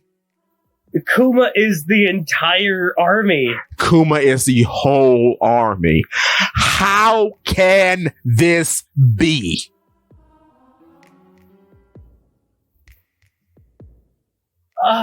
Every week. How can this be? How does it keep getting worse? He's the whole thing. The whole thing. Morley is bad. Bello Betty is bad. Limburg is bad. Karasu is bad. All these people are bad, apparently. It's all Kuma. It's all Kuma. Kuma is better than an actual giant. Kuma is better than all of them. All of them. Kuma does more than Dragon. More than Dragon. How is Kuma not the most wanted man? I'm wondering because okay, so Kuma had a conversation with Saturn. Yes.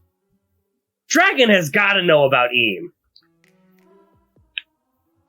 Ivankov knew what house Eam was from, which is like, huh? About that, wait a minute, stop, hold the phone. How does he know about that? How does Ivankov know that? Dragon doesn't say it. Ivankov does. How does Ivankov know? Wait, what? Ivankov knows the house name of Emu. Like he says the emu's full name, like Minerva Emu or something like that. He says it. When did this happen? This happens when they retrieve Kuma and Ivankov and Dragon are debriefing Sabo. And Ivankov says, huh, so you saw someone they called Emu. Well, there was an Emu back in the day, like many, many years ago, but he was named, or they were named Minerva Emu. Or something like that. Ivankov says the name. It's Ivankov.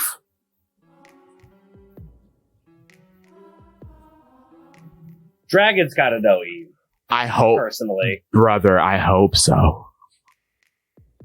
Like, that's the only way that I can think that this character could be the most wanted man in the world.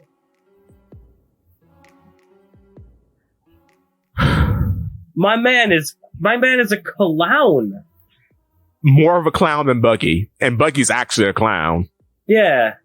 He's Buggy D Clown. I can't wait for the D reveal for Buggy. I need it. I want to pop off so hard. I need it. Like, the pop off would be so hard. It's gonna happen. It's gotta happen. I can't wait. I cannot wait for Buggy to be a D, but Shanks to not be one. I love that. Rocksteady Buggy. Get out of here, clown Shanks. I can't wait for Shanks to just be a Fed. Yeah, it's just going to be Shanks Figureland. The F is for Fed Figureland. Yeah. There is no D because Buggy has it. And then the pirate that he was warning the world government about, Buggy. That would be... There's no way. No, I think so, because he's got the same power as Luffy to bring allies to his side. Because the whole bit is he's been secretly jealous of Buggy because Buggy has it. That's why his whole career has been about putting down Buggy to make sure he never got up to accomplish anything. He's just been gaslighting him. That's why he gave him a devil fruit. He did that on purpose. I don't think the whole devil fruit thing is I don't know about that, man. I know I'm theory crafting. Yeah, like that gets rid of some silliness. Yeah, that's fair. And I always put the joke first. As you should. Buggy having to put the devil fruit in his mouth to hide it is hilarious. It is. But Shanks has always been that guy that knows him. Oh my god. That's crazy. I hope that he's just... Because what bothers me? That he's the only warlord that got his arm bitten off by a Sea King. Yeah. He's the only pirate to take damage from a Sea King. In the entirety of the narrative. Yeah. Sea Kings show up and everyone goes, "Oh my god, big monster!" But they say that they're a big deal. We've only seen one Sea King casualty. Yep. Not even Don Krieg. Not even Don Krieg took Sea King damage, and he sailed through the calm belt, dude. Yes. Sounds like someone's gonna be outed as a fraud. Obviously, even Mihawk was like, "Yo, dog, I know a Sea King. A Sea King ain't doing that to you."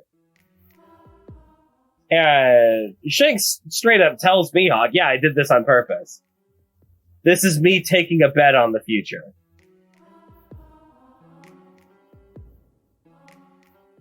Still sounds like fraud talk. But you know what? Hey, we'll see. We'll see how, because he beat Kid, even though he beat Kid. Well, Shanks was either right. Kid was gonna be real mean and shoot first. Yeah. Which is in character for Kid. Yeah. Yeah. And how could Shanks be in the wrong when Dory and Broggy, his best friends, are there to help him? That is truly horrid. Not only do you have to do this to my Shanks, you have to bring Dory and Broggy into it. No. You interrupted their fight to help you do what now? Blow up Kid's ship. Yeah, I guess so. I just kill all these guys, I guess. Oh. We need Dory and Broggy in Elbaf. Yeah, we do, I guess. No. I guess we do. No. Jeez. Having them not be in Elbaf would be so much better. Oh my god. Because I would rather them be on Little Garden. Yeah. Because they like to stand on business and do what they came there to do. But I would like for Usopp to return to Little Garden on his way back to East Blue. Yeah? I wanted Usopp to talk to Dory and Broggy to show that he's a brave warrior of the sea, just like the warriors of Elbaf. After he had been on Elbaf, and after he was the Pirate King's sniper, yeah, returning home to his wife. And then as he's setting sail after a festivity, like after a festive day of drinking and merriment, the goldfish shows up again and he shoots it dead. Mm-hmm. That would be kind of cool. To show as a capstone to show how much he's grown. And then we get a little anime sign off of Broggy and Dory saying like, wow, looks like the little pipsqueak actually became what he set out to do. But let's get back to the fight. Yeah, like that's all you need to do. You don't need to have Dory and Broggy and Elbaf. What's the point of them being there? To go, yeah. Sup, what's Elbaf? You want us to give you a look around? Like, huh? What's the point? So is Howard in? Is he not the captain anymore? What we're doing here? Yeah. It's disappointing. I don't know. I don't know. I just don't know. Why? Why? But back to positive piece. Bonnie is blessed. Bonnie is good. I like this. Look, the stones are completely gone. Yes, what? I'm just gonna go out and say it. What for their power? Okay, so apparently the internet has lost their mind. So people are saying that she can become Nika. And that was my first question when I went there, because she's got a gear third arm. What I think this is that the power can kind of grant her wishes, but to a certain extent. So the power has already been shown to give her a form of gigantification with the destroy the future technique, right? Mm-hmm. Well, the first part where she's like a gorilla woman. So this is just an extension of that. She can't like get Kizaru's powers. I was thinking she could become a buccaneer. She can affect the timeline to where she's a buccaneer. And then when she's pressed, maybe just like Luffy, she can make a part of her body exist in a timeline where she's a giant. That works. That's where I was going with it. Which is an insane thing to think about. It's insane. It is. Yeah. If that's how the power can work. I think that's because just the ability to age yourself up and down and age anyone around you up and down is a crazy busted ability. It is. Right? Add on the ability of like multiverse theory. You control multiverse theory? Yeah. That is where it is. Could she do this to other people? Well, technically, yes, because she aged Luffy to an age that doesn't exist. Can age people, yeah. Because she brought in a possible future. Possible future, yeah. So she technically can. To what extent, we do not know. Like, I don't think she can make someone in a universe where they are powerless, for example. Why not? Because that would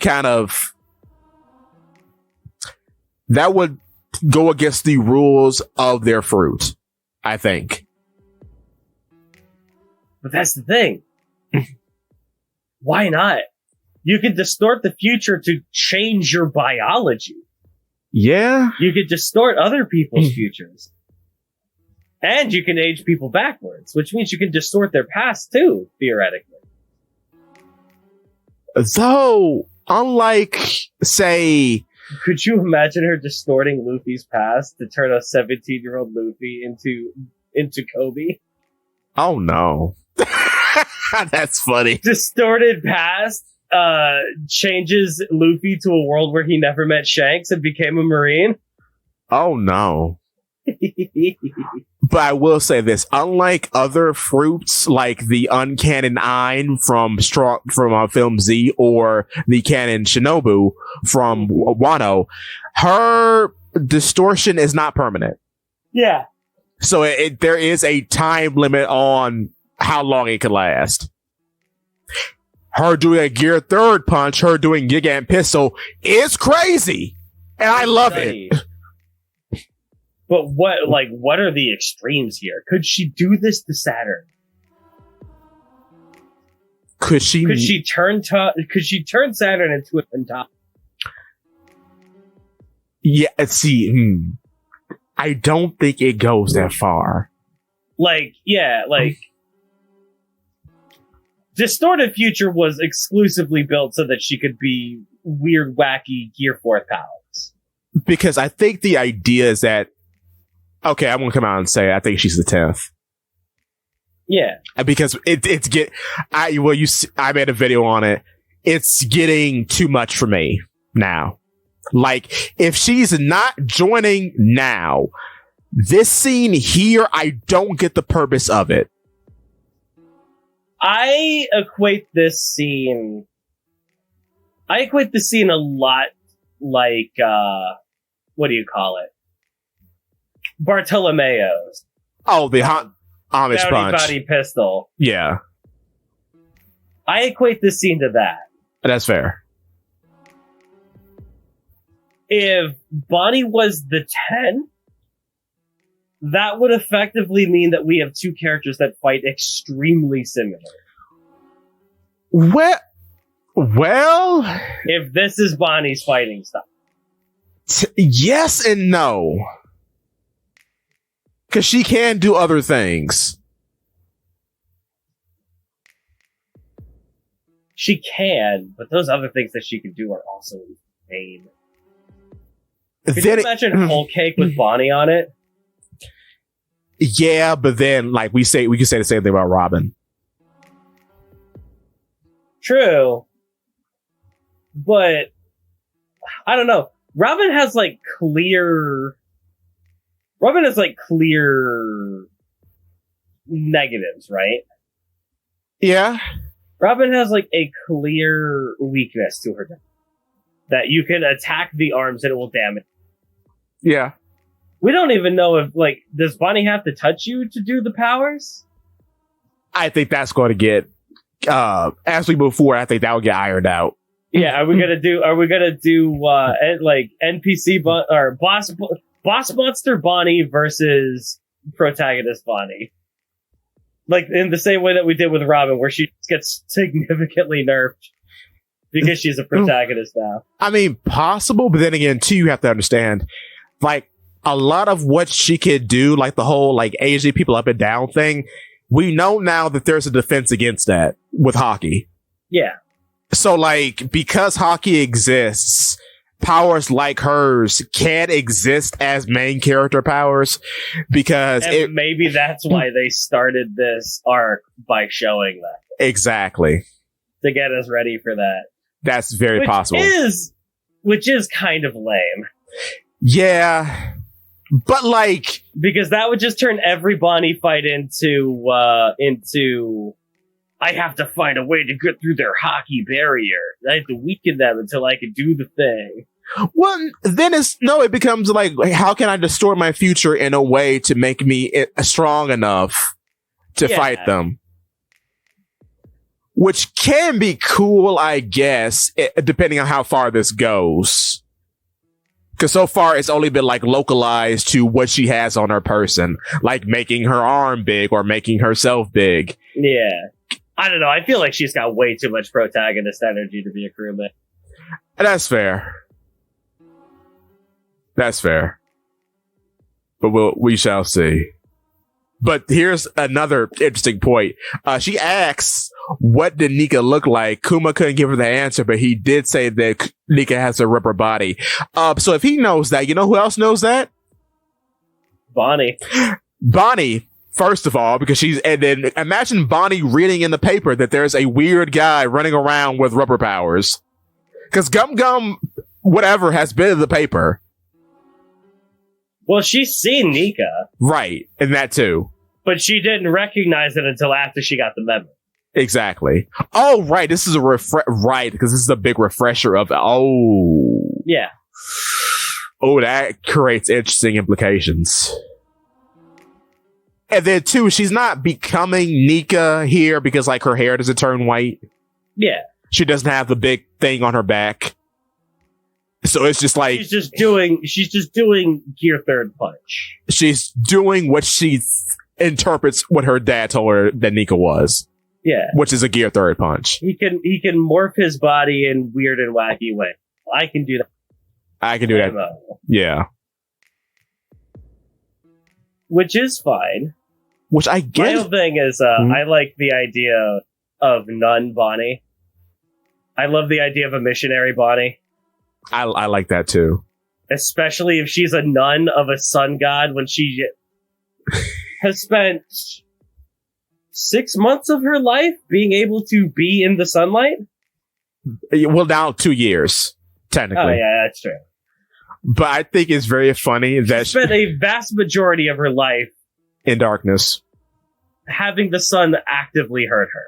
Yes. I wonder if Saturn did that on purpose. He probably did. He probably... Would he know? Yeah, he would know. He would know. He would know about Kuma's, I guess, what's the word I'm looking for? Oh, God. It's getting late. My brain's starting to scramble. He would know about his association with Mika. Yeah. Yeah, because Also, Buccaneer people, yeah. Yeah, the Buccaneer people and the slave lore and all that. I love the big, thick lines around Bonnie's fist here. It's so good. Very blessed. She's really punching it. I like this a lot, but I also like how Potato, Tots, and Gio Gio, which means fish, actually made the jewelry Marguerite. So they made the ship look like pizza for her. Yeah. So that's great. I love that. Does that mean that Kuma's pants is pizza Yes. all along? Kuma's pants is pizza, Zakk. And his hat. It's just a big pizza box. That's blessed. Pizza. My man Kuma. Yeah, right. It is pizza because I've never looked at it like that because of the polka dots. That's true. Yeah. Huh. Man. Oh, and her ship's gone in the present, so that's sad. Yeah. We lost Pizza Ship. Because Blackbeard blew it up, probably. Oh my god. And that's another thing, like, in Vendetta against Blackbeard is an interesting thing. But we shall see. How many more chapters do you think we got in this flashback? Yeah, so we have Bonnie's crew. Yeah. We have not seen an on-screen death. No. So Bonnie might be a Grand Fleet member? Is where I'd put my money. All right. Yeah. But we'll have to see. We'll see. I just don't want any more Straw Hats. Like, we need one. I would prefer less Straw Hats. We're guaranteed one. At least one more. I guess. It's gonna happen. No! These arcs they're already going on so long because we have to put a spotlight on everyone. Well, maybe once the crew is finally complete, things will get better. Have faith. Or perhaps they will get worse. I don't know. I can only imagine it'll get worse. Oh, lordy.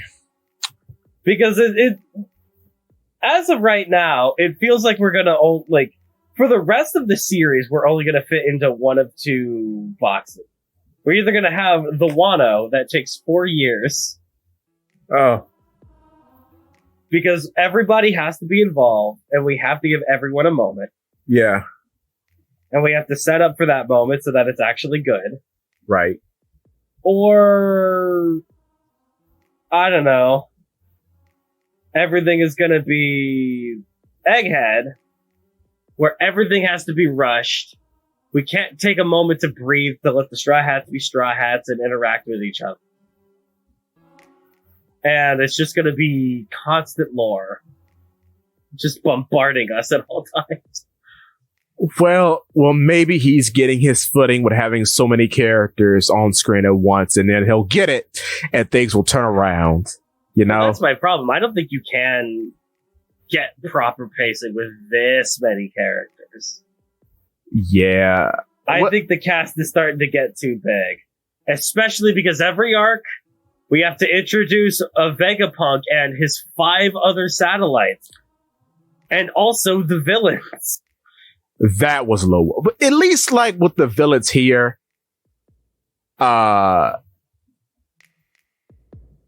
least they are pre-established. Yeah, thank you. So it's a little better, but these like 6 additional characters was a little wild because we were just expecting Vegapunk. So to get all of them is a little. Well, at least one of them died. At least 2 of them died, rather. So at least he's a bit more liberal about killing characters that have no purpose. That's the silver lining. Yeah.